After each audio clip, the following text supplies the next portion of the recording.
atem didie na ye di we yatem wo social media na ye kaka hu se enoma na ekoso na ebi wo hanu na nya no kre ebu wo hanu na e ya tesem ana wo bo ho panipa na nim guase na wo de aba na wo de aba ba 20 sa ayenye ye na ye ya wo social media na ebraso se ye nya wo nya 3 cd 2 cd bando bia wo fro se wa wo ne wa wo ga na wo keka de ye o de ehun ehia ekes kapabu.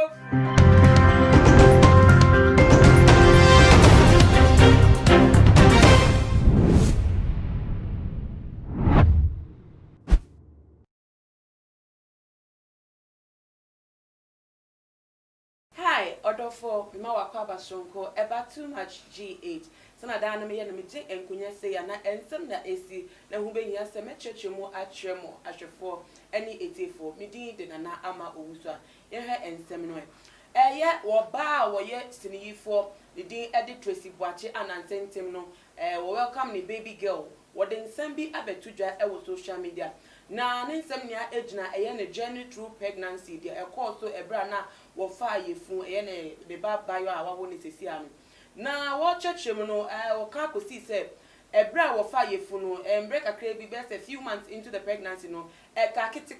ka o ya hre nyinse no esa ye ensem bi a ebeba fa no ho na eye no yonko ba a ono so ye gospel musician na wo de esi bedwemu ka fa no ho na wo kire wo se etese wo te ensem no ye ya edi ekire ene tese se na ye kire ensem ma Ghana for ete no eye ne ya matese affect ne bana matese obi a wonyem na afede wa sha se ehu moja e wo no ho ase wo tu ne hu etu moja na eno enam so e ma ne ko hu ne doctor ena ne doctor no etu ne fo se be ye se obi fi eye social media so e wo ebra wonyem no emu because social media there ensem de bia da ebi koso wo akwa celebrity so there de ye be kan ho asem nti ehu be hia se wo betwe no ho efri social media so nti wonja ne Android phone and say iPhone na wo use no to be a man easy access to social media no and to no on use yam phone ni bi small phones ni me say na betimi aboa no throughout the pregnancy journey no nti wo buwie no ho adanse de e no de betu dama Ghana phone enwe na wo kan wo say wo ba wo keka na sem ya no tese wo oye ya nkaka kakra bi nko wo ya hwe ni nyinse no Ohemaa Jackey gospel musician sa Ohemaa Jackey ya na tese na nsen de social media Facebook live de jai ade wasem ametodwa wo de wusu a wo biebie nsem no mu oyi wo nso no no oyi wo nsa oyi wuti bebi a obeyi bi na obi ade na adwen ka kire no efa wasem no so wo de atodwa atai eto na no ena ye Tracey Boakye pa che se ebra wo keka no nsem no no do ni nse ni nyinse na wonyem no na woka obia enihu because for ye na adwen nka we dey o keep no as a secret from social media from the fans ni obi bia se na nka onya wo ya na nka be surprise ama nkofododo na wo mu follow no nanso ebia wonyem na na Ohemaa Jackey no onim be bi okofo ekra wonya ni information a wo gina so ka kire ebusuafo ni atesa mansa ni ate bi se Tracey Boakye afa yefun biem asa agina so yi ya no kan sema enimu chese efa no enu ntia nam sanka wo ya ahwere nyinsem na sa ensem we ene de eka wo ne de Ghana foso edwenfa ensem we nti na mato nsa e de afa mi nya ba na ekia sikapa enne nti jebre metwa me ho aba me ba ye de nkomo no ebe hihye so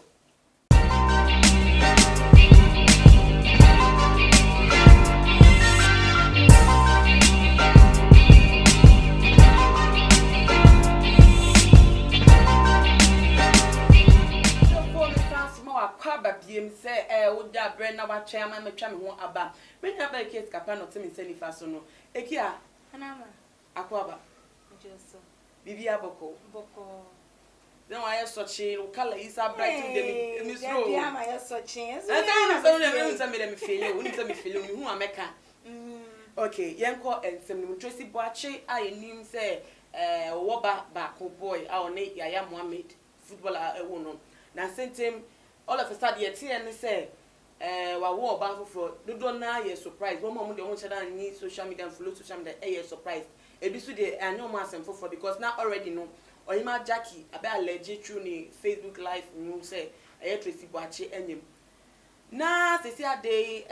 Tracey abe kire say ensema Ohemaa Jackey ka fa no ho reveal ni nyinse nya na nkaka de ma na ahwere ne ba no wo hu ne sen Yo, Nana, Mamma, and Macunya is so a chair with tea for any ashful in na. Ohemaa Jackey no Tracey batch no ne ebo abusuan na so ne yonkwa na say like onim no kwan ben so. Ono say Ghana dey open information ne abusuan sem.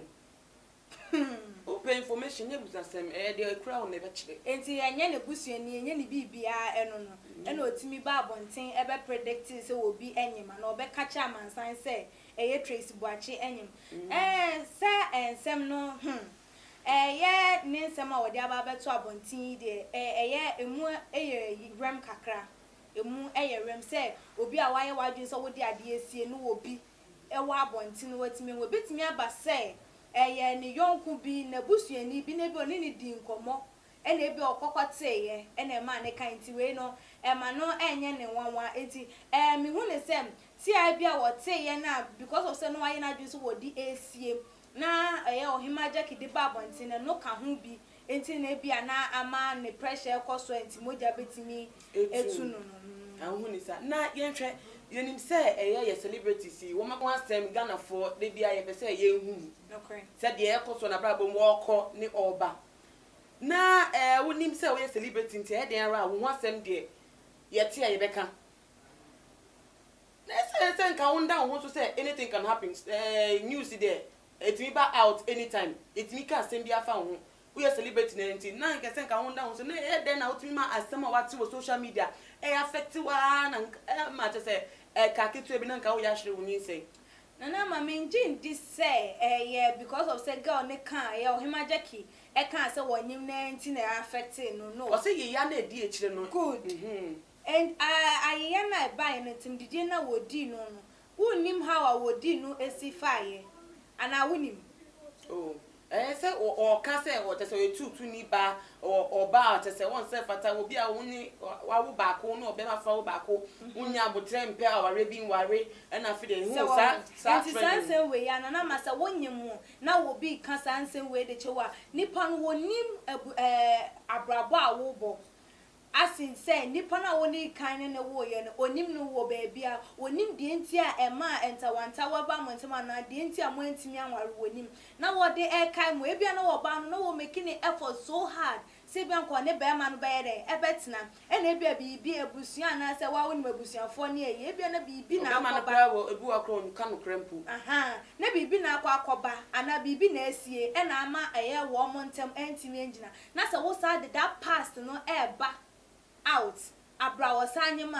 ebia unim like ahodi an wo de this adwuma na say na wo de boa sa ba ma no di kan na wo ye ni te yes e be ye ne ya wo be dwen ho obeka say today na Ghana for eka omuhu ne san ne say the Ohemaa Jackey kan be no because ma wo na mini kunu na be ma na menene wo ho menene wo ye no kwampo nya de say me na so ne wo ho no na masa akwa afuo ombebusa say na hwan na menene e wo ye na misuban na enye adwendwen de bebre intenu ebetimi akam emigidi ye say eye die wo di na tem no ena man ne yes aba na adwena amba so say den ya social media ye bedi watimi be yes ba na adwena amba so na wan dream to the deep say e bia sa ensem we no e be free eye ne yonko ba ho ena de aba eye ne yonko ba ho na ye re bibi wa say Ohemaa Jackey enim say ye den gospel musician na Tracey akofa yefu ye de ni yenim say na e ba ya wonyem ye but enim say Tracey most of times no ubehu ni birthday no we receive gift a fee baby ubehu na brand new can make say big give me today him say o date obi e da no ni obi e wo ho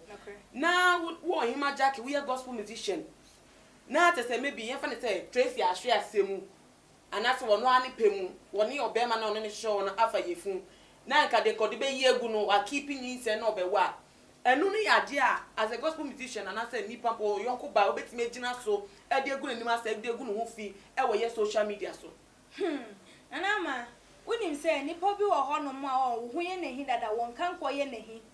wumpunto ye nehi wo koso eye ne ya says say wo hu say ye Tracey wo ne brother Same na momo ye wo mo release ye no bi na wo no so akwa enyum tu na ebia na wa ba baji ni position and to won say awon ya enti na e ma ne yes wa ba baji ebia na wa ba baji ni position ebia na like unsusu ba join enyum tu ko no afei na ono Ohemaa Jackey ni say me enye na nse ne nsensem a ba ye fa wo ne ye comfort show boy kwanka me nim so ye gospel musician na we nim po na me nim watchma dwen SBB so Ohemaa Jackey na time bi a twem no ni yesi wo ne brother Sami wo ma fa yefun na te say relationship bi wo mu ntema ma yefun fa bi abemu aba be ye nsempi nti awon ya ni agina say wo se ade brother Sami ni Tracey mu na nam anu nti na wo kan san oh ebetimi abasa awon ya ni gina say brother Sami ni Tracey enam nti a na ebiem nso se abaya no so pese ode no nwura anyum to mu wono se de yanti ni din se de meme kan san kenye one comfort show boy asema nka menim so ye gospel musician sa enti e bia yanti ni din na Tracey Boakye enkrofo nim no oye celebrity on oye obi a oye fluent like oba social media mrano enkrofo enim no enti no o se ba beto nwure be mana gidi emo ebe mana ye den ni din asa ye den atre akoso enti ene mepe kwan bia metimi dia ye enti ube hu se obe start agada information obe start apebibi enti wo hu se ebia ni nyinse na wodi esie no eya ade obetimi de agina so enya no enu nti na ye enti mimi hu ne se ema de se wo kasa bi obeye bibi etia ne yonko ma se enya ho ye apan de a na ebia ne boy ha wakwa gine nti ha no waka asem waka gine boy ha ekes kapa ye hwe Ohemaa Jackey bi mu okay baby ana me pese won fa me nkomo fa me nra ho oye gospel musician yenim say ye ka gospel musician na a brand no correct wo kanya me wasem akwese evangelism through music na wo kanya me asem na ugina te se wonim nyame asem say do unua se wo ho pe unua ye na unua maybe why mistake wanyem oni kunu oni obi na wo ho but on ware ne na wanyima who ni say ni intentions no na ejina eye gospel na wo ye ni mu ana say ejina say say na wo kan na won ya ni te say time bi na te say because me ti ase de nti a oye gospel musician o ti that sa brand no as a gospel musician na say wunni ato a otimi ba bonten ebe ye sa enyema na e kan sema eye ya say e che na ma te say e go hwere ni se nto an go bending nanama as a gospel musician doesn't mean say onye nipa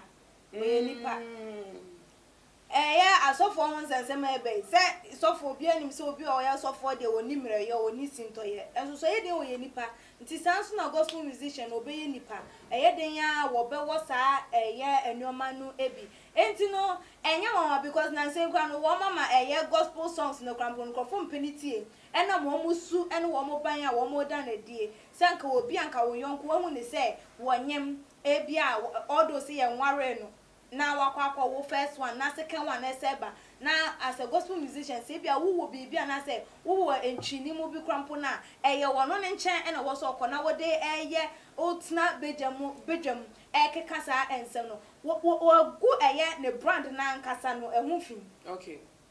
ena ebiemu aso se dem di kakan na ebia na ya ho ye bi ana se de ye tete ye se no ne brother Sami na wo ho no mo se Tracey ne brother Sami ebomu obi anka se one na etwempra ba se wone no ebomu a wo mo edi djuma ebom ni no bi ofro se bia bibi ebekoso wo mo ntamenti na obe fa kwan bia so e de ase wo mo eye ana se bi krampo obefo se akwada no krampo na wo ba ne bia na ye brother Sami dia enti ene se ne dia anye yi ana se ne dia ntimi ama wo nhwe mo obi dia so nyeden emba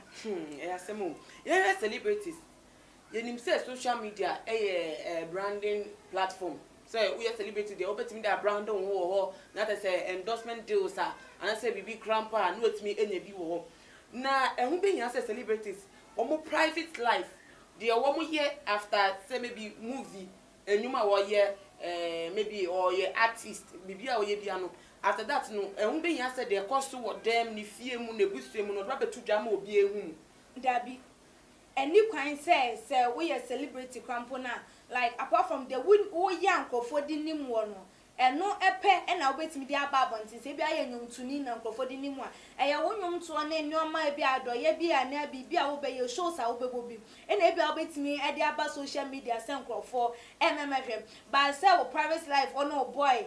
wo ni wukunu wo na wo yire like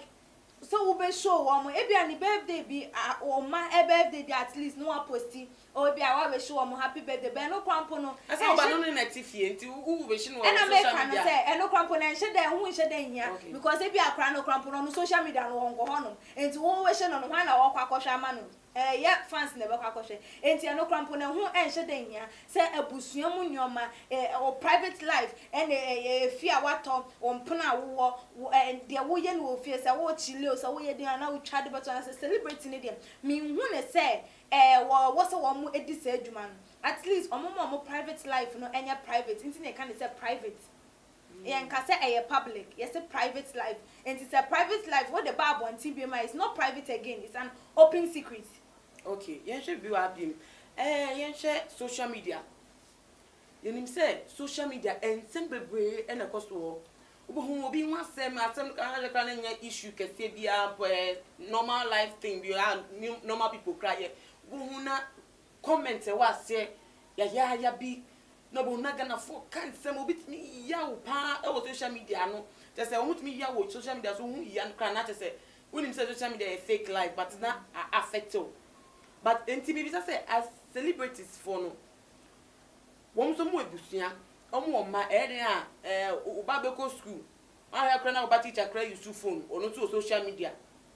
na yaka maybe one sem kakra bia beto abonten cheda nya asem ni te say ye free mu ba na nsem kese yaka fo na te say bi wa ya chi ansem ne kra po aka ansem foforo afa ho no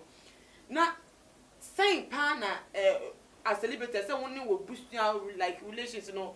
won't take those kind of comments near Enfa. Okay, Nana Mama da wano see a BMO. Say we a celebrity na and simbi eba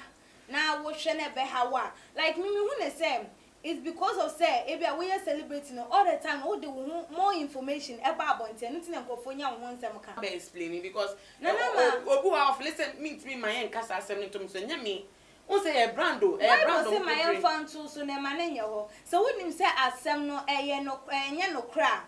just keep your mouth shut ahead in yankopon obekonkon e di amount at long last no wo behunu no kra na be daddy ba wo pre wo ho na wa ba be yi wo ho ano e wo mu say eye ya say ye be kan asem bi di ato so wo ba e bia na wo bia wo ba krampo ko social media so obe kwakwa ko hunu wo ma me wo papa bi was like ohun eye ya mum but there ebeye say you have to hold your peace na kan akoma to yem eye den ya no kra no enchen e wo na afi eye den ya no kra no bedede e na ebiem so no eye wo mom ko social media so bibia ni a na ye criticize nipa na bi ade ketu e bi na nipa na ye enya de boni bia se de ye betwa e de abo nipa na abusua mama ye hunu se ye nyina no eye o man ba kom say oye waje say because of nipa ne ho asem na aba entimi twa e de abo na kai hu say won so de beba sa atem didie na ye diwe yatem wo social media na ye kakai hu say enoma na ekoso na ebi wo hanu na nya no kre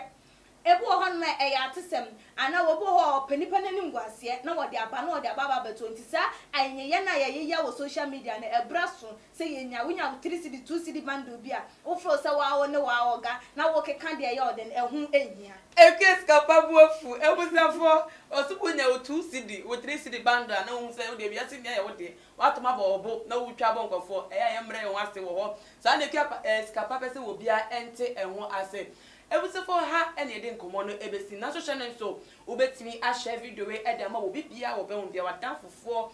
obusuafo unuanom on all the social media platform ebiem so obetimi a follow yen e wo Instagram page @cked_ within the nana ama owusu a many ekes kapa ene esi nkonya ne fa comment no at your comment section honum makram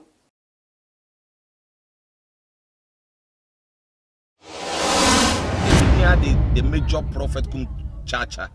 on say me catch was say bomoden na hwe too much gh on say me kan ye nyene bone pa na kase ye pe wo wi ase ya asonde ti na adam wo hu nyame ye no nyam no wo hu ne ma bi a wo hwehwehwehwe e wo other place ni ade kat won na bomoden na be hwe too much gh be hwe ne subscribe bomoden wo behwepe na waye subscribe wo subscribe